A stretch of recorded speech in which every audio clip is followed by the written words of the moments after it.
Developing projects for deep impact. Insights and tips on project planning, management, and monitoring and evaluation. Planning and implementing projects requires a lot of thought, energy, and patience. There's an art to it. With the right tools, you can carefully design a new project or refine an existing project. I'll share some of these tools with you in this presentation, with the goal of helping you to carry out projects with deep impact. I've been studying and working in international development for more than 15 years now. I think I can finally say I've reached the point where I'm a novice. My journey began overseas, the daughter of civilians working for the military. So from a young age, I was comfortable living in other environments and being exposed to other cultures. My interest in international development really took off during my undergraduate studies at Kansas State University. Part of this was my participation in an international service team to Guatemala. I spent 3 months in Guatemala working on a variety of different projects, and it was there that I really gained an idea of what was going on at a community level and what was going on also at an international level.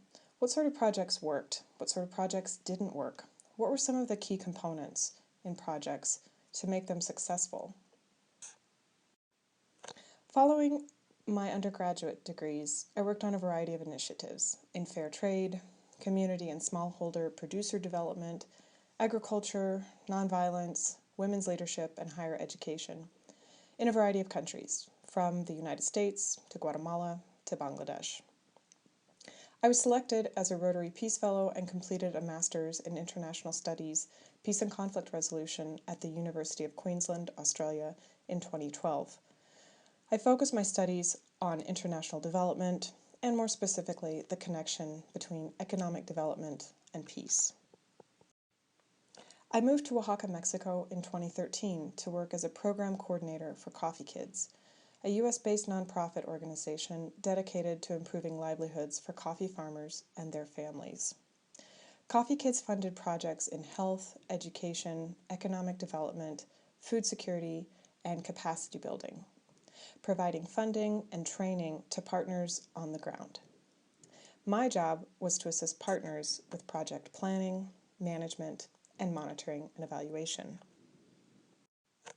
I left Coffee Kids at the end of 2014 and, together with my former boss, started a consulting firm specializing in the planning, assessment, monitoring, and evaluation, or impact measurement, of international development and social responsibility initiatives.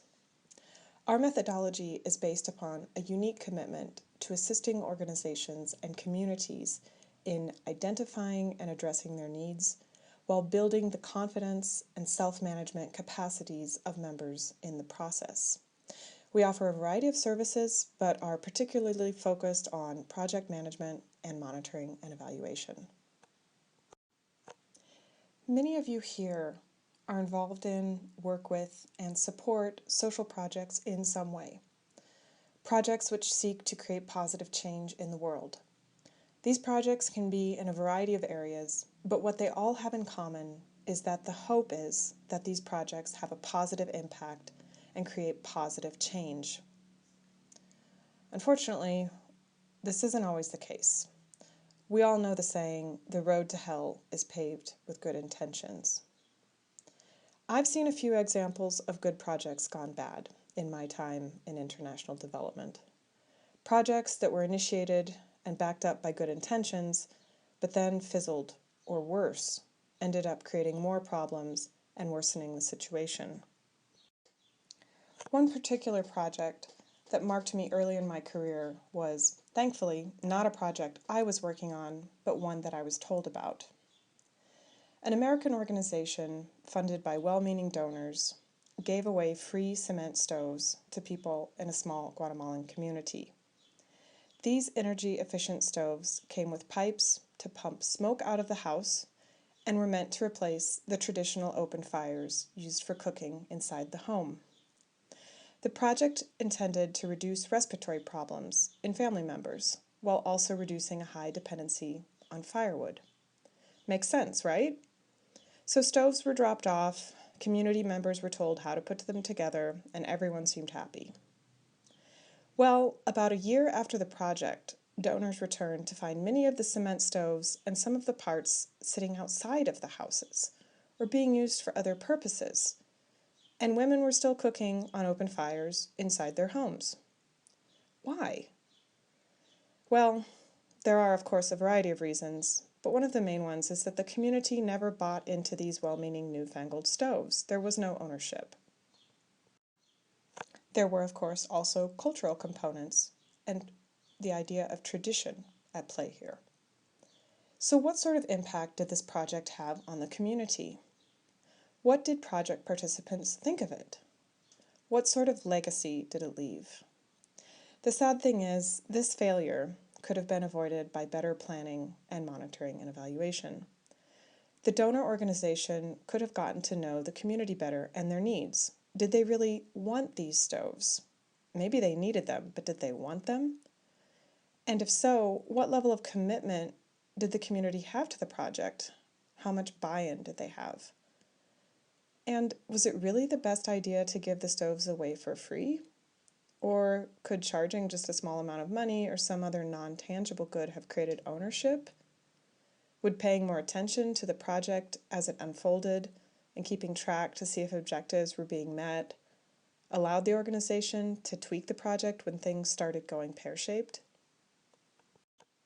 It's not rocket science, right? Or is it? Well, this experience taught me the importance of project planning, management, and monitoring and evaluation. I don't think anyone starts a project with the goal of failure, but like going on a hike or a long car journey, you wouldn't set off without taking the time to carefully prepare, plan, and equip yourself. You need to make sure you know your desired destination, how far you have to go, who you're going with, what's their style, what are their habits, what are their values, and proactively planning for some of the roadblocks along the way. Planning and implementing projects requires a lot of thought, energy, and patience. There is an art to it, but it's not rocket science. With the right tools, you can carefully design a new project or refine an existing project, and I'll share some of these tools with you now. There are a number of stages in any project. I've showed them here and will present them in chronological order, but in reality, there's a lot more fluidity and overlap between stages. They can be a lot messier. For example, monitoring and evaluation is a process that takes place throughout project implementation and needs to be built into your plan and proposal. You may also need to return to project planning and make adjustments during a project based on whether or not your project is achieving its objectives, and monitoring and evaluation will help to tell you that. So let's start with planning. My colleague and I say the majority of work on a project happens before the project happens. Before diving into a project, as you plan, it's important to reflect. Why this project? Think about your reasons for wanting to do something. Identify, investigate, and connect. Who do you want to work with? Who are your project stakeholders and partners? Are they willing? Are they accountable? Are they genuinely interested in participating? It's also important to build trust and know your stakeholders. Establish relationships based on trust. And this can take a lot of time and a lot of energy, but it's worth it in the long run. It's really important that you do a needs assessment before starting any project. Coffee Kids was unique in that it required partners to carry out a needs assessment with communities, and then they could propose projects based on those needs, not just projects that donors thought were sexy. So you want to know through a needs assessment, what do the stakeholders need and want? Not just what you think they need. If you say, do you want this? It's highly likely they will say yes. But it may have more to do with what you want than what the community needs. You want to avoid reinventing the wheel as well. So, has a project like this been carried out before? If so, was it successful? If not, why? It may seem obvious, but it's really key that the problem and the opportunity for a project is defined with the community and stakeholders before ever beginning. This can actually be a lot more complicated than it seems. What we advise people to do is to dream realistically and be realistic. Think realistically about what the project can accomplish. For example, when I worked with Coffee Kids, we had a partnership with a program called ADESPA in Acatenango, Guatemala. This was a small grassroots project that was trying to solve about 10 different community problems. They were spreading themselves too thin. It was a daycare center slash school that allowed the children of coffee workers to have a safe space to learn and to stay while their parents were working. But this project wanted to solve all the community problems. So instead of just thinking about education and nutrition, for example, they also wanted to address domestic violence, the women's lack of better economic opportunities, and larger violence issues in the community, etc. Part of the exercise that we did with them, an exercise in problem definition, was determining what sort of problems were within ADESPA's area of influence, and also determining which problems belonged to other actors and organizations in the community. So, for example, in the case of domestic violence, that was something that, yes, ADESPA was affected by, but at the time, it really wasn't something they could tackle full on. So that was something they needed to work with the police and government on. They were also looking to deal with reproductive health issues, but there was another nonprofit in the area dealing with that focus, so there was really no reason for ADESPA to try to take that on themselves when they could better use their energies to perhaps partner or form an alliance with this other nonprofit. In the process of defining a problem, keep in mind your own biases, culture, and worldview. Is what you see as a problem or a strength in alignment with the community? And within the community, are there various viewpoints? Another tool that can help in the planning phase is a SWOT analysis, or strengths, weaknesses, opportunities, and threats. The SWOT analysis helps to assess what's going on in a community, how people work together, etc. In thinking about the potential threats to a project, for example, you're basically trying to think about what could go wrong in order to try to avoid that outcome. Throughout the planning process and beyond, it's key to involve the community and stakeholders using what's called participatory methodology. This is basically a fancy way of saying getting community input, ideas, and feedback, considering perspectives and different worldviews. It's also really important to create buy-in and ownership, as I've mentioned before. So there are two very distinct words here, participants and beneficiaries. Many projects use the term beneficiary, which kind of makes sense, right? We think, okay, someone's benefiting from this project. But I learned early on at Coffee Kids that we chose not to use that term because it didn't really create ownership. It created this sort of paternalistic project that went from some benevolent donor or organization benefiting someone else. Whereas the idea of participant is very different. That means that someone is participating in a project, whether it's donating time, money, energy, ideas, but it's someone taking part in something, taking part in their own change. So in our work nowadays, we never use the word beneficiary, only participant. And on the point of handouts, they're not always the best strategy. In our work, my colleague and I are pretty wary of handout projects. Think back to that Guatemalan stove story. There are many stories like that in the world of international development. It may seem counterintuitive, but at least in my experience, even asking participants to contribute a small amount, be it labor or money, it generally means that projects are more successful. They create buy-in and ownership, and they tend to carry on long after the donor has left or long after the funding has dried up. Of course, this may not always work depending on the context and the situation, but it is something to consider when you're thinking about how you're going to carry out your project. Having considered all this, your project and your proposal will already be much stronger. One of the services we offer at True Roots is proposal writing. Over the years, I've gathered an idea of some of the key components in a proposal, regardless of donor. Of course, when you write a proposal, you need to follow donor guidelines regarding specific sections that they want. But this here is a generalized overview of some important components to include in any proposal. To begin, the justification is the rationale for the project. Essentially, you're asking and answering, what will happen if this project doesn't happen? This justification can include data and research, as well as information from stakeholders. Once project goals are defined, objectives nail down what must be done to achieve those goals.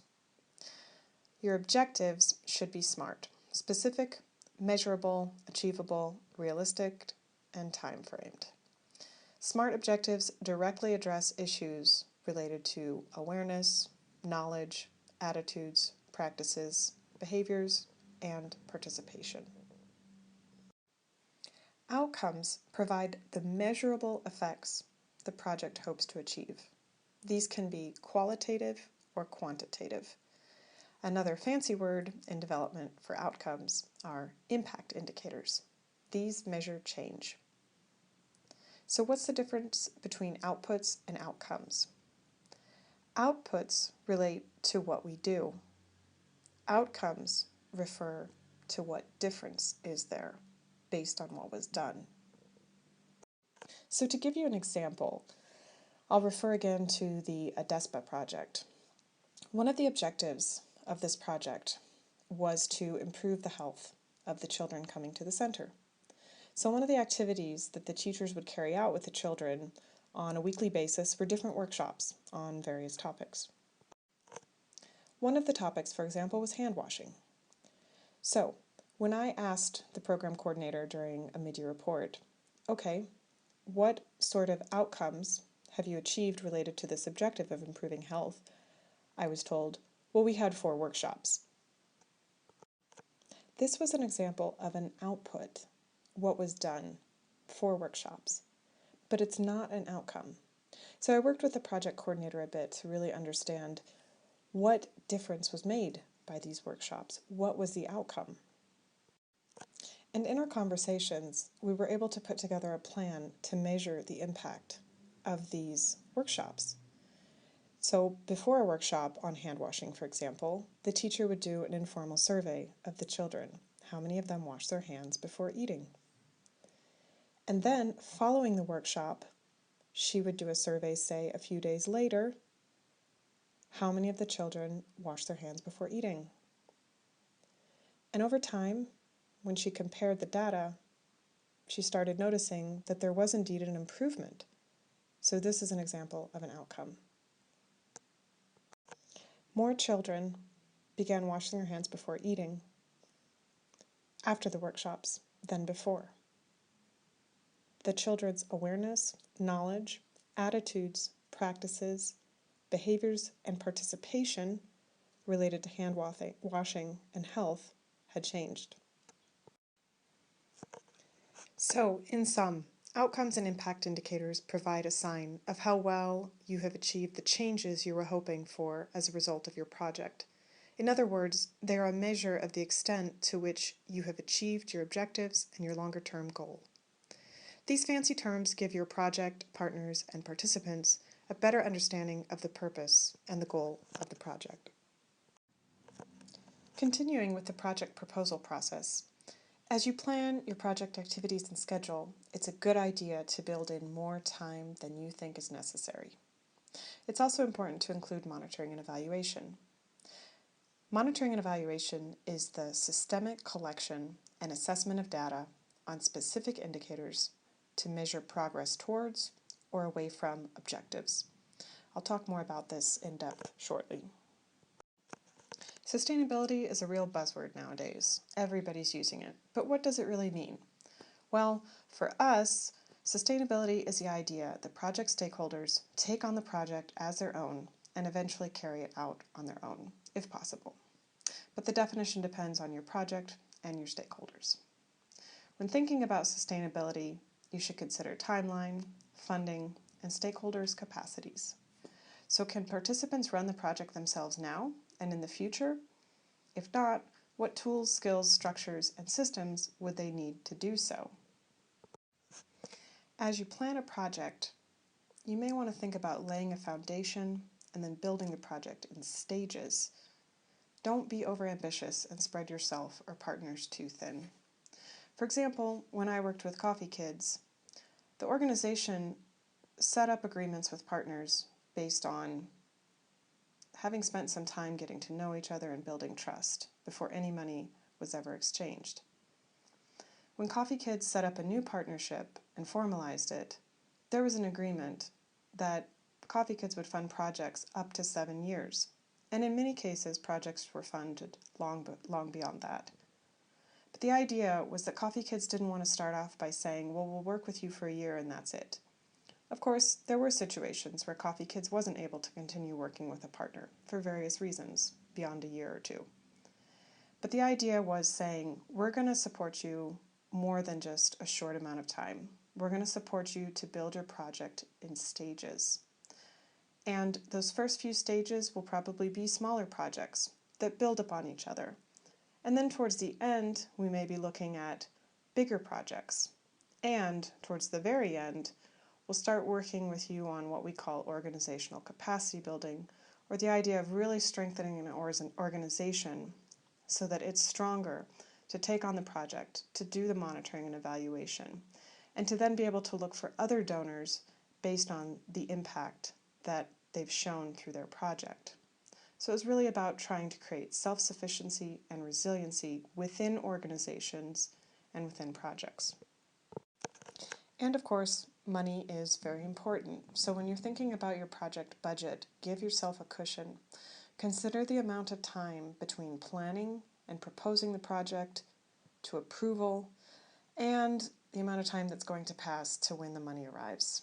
This is especially important with international partners. Also consider exchange rates, inflation, deflation, etc. Finally, on the topic of money, if I had more time, I'd go into some more tips for fundraising, looking for and wooing donors, but that's a topic for another session, and there's a lot of information on the internet about this. Moving on to project implementation. As you carry out your project, as part of the project monitoring and evaluation, it's important to create a baseline at the beginning of your project so that you can refer back to it as you measure the impact of the project. Think of a baseline as a photograph of how things are at the start of the project. The data gathered and the questions asked as part of a baseline study have to do with what the project seeks to accomplish and what impact it hopes to have. For example, if you're looking to carry out a microcredit project, one of the goals is to improve incomes, so you can measure household earnings. A project focused on workshops and education may look to change levels of awareness, knowledge, and attitudes, so you can, believe it or not, also measure those. It's a good idea to establish from the get-go how you'll keep in touch with project partners and participants. For example, when I worked at Coffee Kids as a program coordinator, our partners were scattered across 5 different countries, many in rural communities. So I established a set schedule to check in with them every month, and we'd do this via Skype. But of course, I had to be pretty flexible because there might have been a really big rainstorm that had wiped out the internet, be it in Oaxaca, Mexico, where I was based, or in Guatemala or Nicaragua. With the modern pace of communication, it is easier to stay in touch with partners via email, phone. You can also do site visits. It's important to establish also the expectations for updates and check-ins.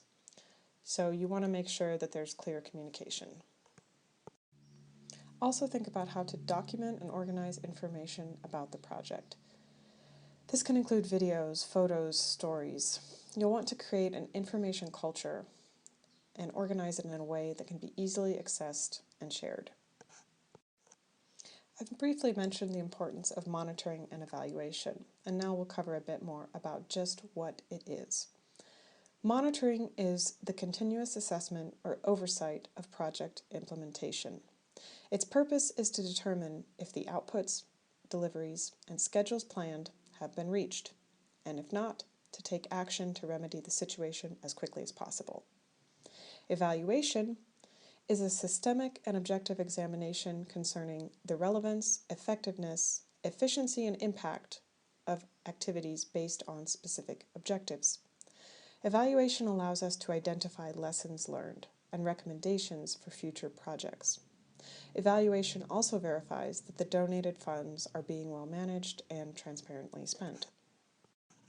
Just within the past few years, in my work in international development and that of my colleague, we've seen how monitoring and evaluation has become an incredibly important and essential ingredient in any project. It is something that most donors are asking for nowadays, and if they're not, they will be.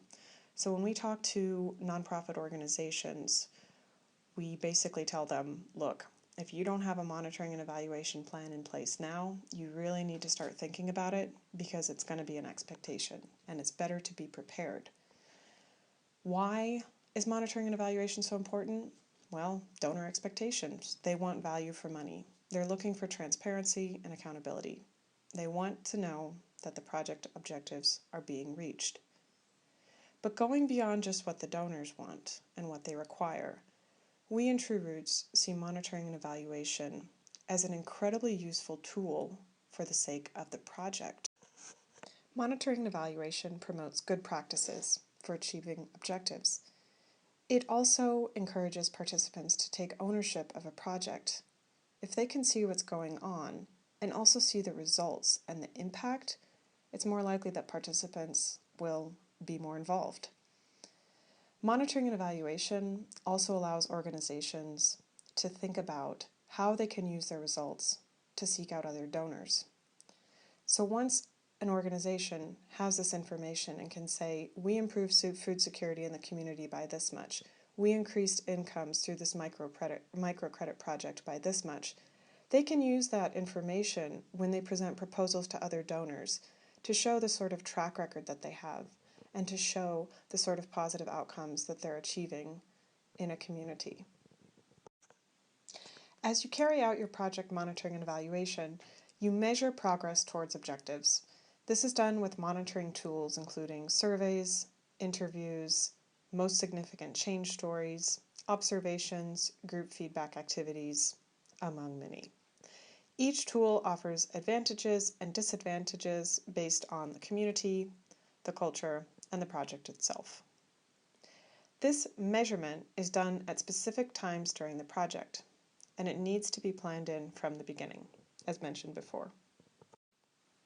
Based on these measurements, and whether there is progress or regression, activities may need to be refined. Again, as part of M&E, you're not going to want to change your objectives or your goals or your outcomes.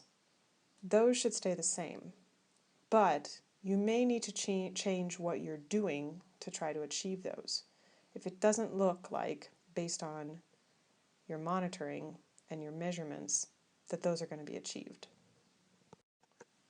Evaluation involves looking back from a certain point in the project to the beginning of the project, the baseline, and comparing. Were objectives and the desired impact achieved? As part of the evaluation, you carry out a critical analysis of the project. What roadblocks popped up? What could have been improved? What happened, positive and negative, that was unexpected? It's important during the evaluation process to be critical, honest, and realistic. In fact, many organizations hire third-party consultants to do the monitoring and evaluation, or just the evaluation component, in order to maintain objectivity. Finally, an important part of monitoring and evaluation is to share your successes via videos, photos, stories, presentations, and quotes. It's important to do this throughout your project, as well as when your project is finished. Of course, you'll want to tailor your materials to your audience using social media or other platforms. One thing that's important to consider is that many donors will ask for monitoring and evaluation data, so they want numbers. But in my experience working with Coffee Kids as well as a consultant, in addition to numbers, donors also want stories. They want to see photos of people. They want to see videos of them. They want to hear their voice. They want to know how the project has impacted them, how things have changed. So it is important to think about both quantitative and qualitative data and how important that is to your project monitoring and evaluation. So before moving forward with your project, it's important to take a step back. I realize this is a lot of information, concepts, and ideas, and it may seem overwhelming. It may feel like this sort of project planning and implementation and impact measurement is overly businesslike, very logical, left brain. While it's important to give some structure and systematization to projects, it's also key that we allow ourselves to take a step back and go deeper. We sometimes need to take a step out of our bodies, our minds, our culture, and our way of thinking to recognize our own biases and perspectives, our worldviews, and to understand how these might affect a project. So, for example, I've presented this in a Western, linear sort of way, yet partners and participants may not see things the same way. I recently took part in an online course called ULab, which talked about an alternative systems theory, Theory U. This is based on the idea of open heart, open mind, open will, deep listening, co-sensing, co-presencing, and co-creating. I won't go into detail here, but if you get a chance, check out ULab online if you have some time. It's a different way of thinking, a different way of approaching problems, and a different way of carrying out projects. In our work, we also need to keep learning. There is so much information out there, and you can be critical about what to adopt and apply and what not to as you plan, implement, and measure the impact of a project. There is a lot of value in learning by doing, but it's also important at times to see what other people have done and to learn from that. Now, my colleague and I also have a joke about experts. So there's often this idea we get asked in the development field, well, you're an expert on this, right? We say, no, we're really not. We're actually the unexperts. The reason for this goes back to a story that my colleague and I like to tell. My colleague Jose Luis was talking to a board member of Coffee Kids one day. He said, hey, I have this question about the coffee value chain, and you know so much about the industry. You're such an expert in it. I want to ask you. And this board member turned to Jose Luis and said, the day that I consider myself an expert on anything is the day that I stop learning. So keep learning from different resources, other professionals, and your project participants themselves. This sort of work in international development requires a lot of hope, patience, and dare I say, love. Recognize, understand, and tap into the emotions and values at play. It's probably not very common to talk about emotions or spirituality in relation to social projects, but I would argue that keeping these factors in mind is also key to deep impact. Projects are emotional. My hope is that this presentation gives you some ideas and tools for designing and implementing your own successful projects. There are lots of resources out there that can help you through the process and get you started on the right foot. Or, if you've already started a project, there's lots of resources that can help you to figure out alternative paths to take. This is the sort of work we do with True Roots, and I'm more than happy to talk further about how we can help you and your project achieve a deeper impact. Thank you.